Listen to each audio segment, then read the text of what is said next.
السلام علیکم ورحمۃ اللہ وبرکاتہ۔ بچوں، ہم سیٹ اس سبق کی شروعات کر چکے ہیں۔ ہم نے سیٹ کی تعریف دیکھی تھی، کون سے گروہ سیٹ ہوتے ہیں، سیٹ کو ظاہر کرنے کا طریقہ کیا ہے، سیٹ کے ارکان کو کس طرح لکھا جاتا ہے، کوئی رکن سیٹ کا رکن ہے یا نہیں، اسے ظاہر کرنے کا طریقہ کیا ہے، صحیح اعداد، طبعی اعداد، مکمل اعداد، ناطق اعداد اور حقیقی اعداد کے سیٹ بھی ہم دیکھ چکے ہیں۔ اب ہم سیٹ لکھنے کے طریقے کی بات کرتے ہیں۔ سیٹ لکھنے کے دو طریقے ہیں۔ سب سے پہلا طریقہ جو ہم پڑھنے جا رہے ہیں وہ ہے فہرستی طریقہ۔ اس میں سیٹ کے تمام ارکان کو محرابی قوسین میں لکھا جاتا ہے۔ محرابی قوسین کیا ہوتے ہیں؟ یہ والے بریکٹس، اس طرح جو قوسین بنائے جاتے ہیں اسے ہم محرابی قوسین کہتے ہیں۔ ہر رکن کو علیحدہ بتانے کے لیے دو متصل ارکان کے درمیان کوما لگاتے ہیں۔ جیسے اگر میں طبعی اعداد کا سیٹ لکھوں تو اس کے ارکان ہوں گے 1 2 3 4، تو میں اس سیٹ کو اس طرح لکھوں گی 1 کوما 2 کوما 3 کوما، یہ سیٹ تو آگے بڑھتا جائے گا، 4 کوما 5۔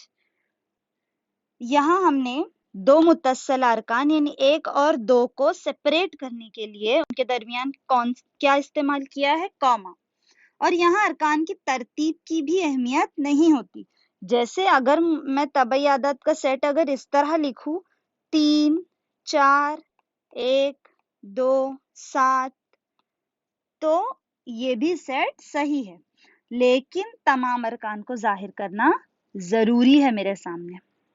تمام ارکان کو جیسے میں کہوں گی 1 سے 10 تک مفرد اعداد، 1 سے 10 تک مفرد اعداد میں اگر میں 7 پہلے لکھ دوں تو چلے گا، اس کے بعد میں لکھتی ہوں 2، پھر لکھتی ہوں 5، پھر لکھتی ہوں 3، تو کیا یہ سیٹ ہے؟ ہاں ہے، بالکل ہے، اور یہ مفرد اعداد کا سیٹ ہے۔ یہاں ارکان کی ترتیب تو اہمیت نہیں رکھتی، لیکن تمام ارکان کا آنا ضروری ہے، تو تمام ارکان موجود ہیں یہاں، بالکل، اس لیے یہ بھی کیا ہے؟ سیٹ ہے۔ اور یہ کون سے طریقے سے لکھا گیا سیٹ ہے؟ فہرستی طریقے سے۔ اب اسی طرح مثال دیکھیے، 1 سے 10 تک کے طاق اعداد جو 2 سے تقسیم نہیں ہوتے، تو کون کون سے ہے؟ 1 3 5 7 9، ہے نا؟ اس نے تو بالکل ترتیب سے لکھا ہے، لیکن میں اس کو اس طرح لکھ سکتی ہوں 7 3 5 9 1، لکھ سکتے ہیں نا؟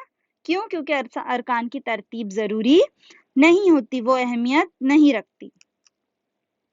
یہ تو ہو گیا پہلا طریقہ یعنی فہرستی طریقہ۔ کیا کیا پوائنٹس تھے اس میں؟ ان میں جو ارکان ہوتے ہیں ان کو محرابی قوسین میں لکھا جاتا ہے، اور دو متصلہ ارکان کے درمیان کوما لگایا جاتا ہے۔ ارکان کی ترتیب ضروری نہیں ہوتی۔ اب اگر میں دوسرے طریقے کی بات کروں تو اسے ہم کہتے ہیں خصوصیت کو بیان کرنے والا عبارتی طریقہ۔ عبارتی طریقہ کیسے؟ جیسے اگر میں نے یہاں پر کہا کہ 1 سے 1 3 5 7 9، آپ کو کوئی یہ سیٹ دے اور آپ سے کہے یہ کیا ہے، تو آپ کیا کہیں گے؟ یہ طاق اعداد کا سیٹ ہے، یعنی یہاں آپ نے ان کے خصوصیت کو عبارت میں لکھ دیا ہے نا، تو یہ عبارتی طریقہ ہو گیا، یہ عبارتی طریقہ ہو گیا، اور یہ آپ کا فہرستی طریقہ ہو گیا۔ اب دیکھتے ہیں، اس طریقے میں ارکان کی فہرست بنانے کی بجائے سیٹ کے عمومی رکن کو متغیر سے ظاہر کر کے اس کے سامنے عمودی لکیر کھینچتے ہیں۔ جیسے دیکھیے، اگر مجھ سے کوئی کہے کہ 1 سے 10 تک طاق اعداد کا سیٹ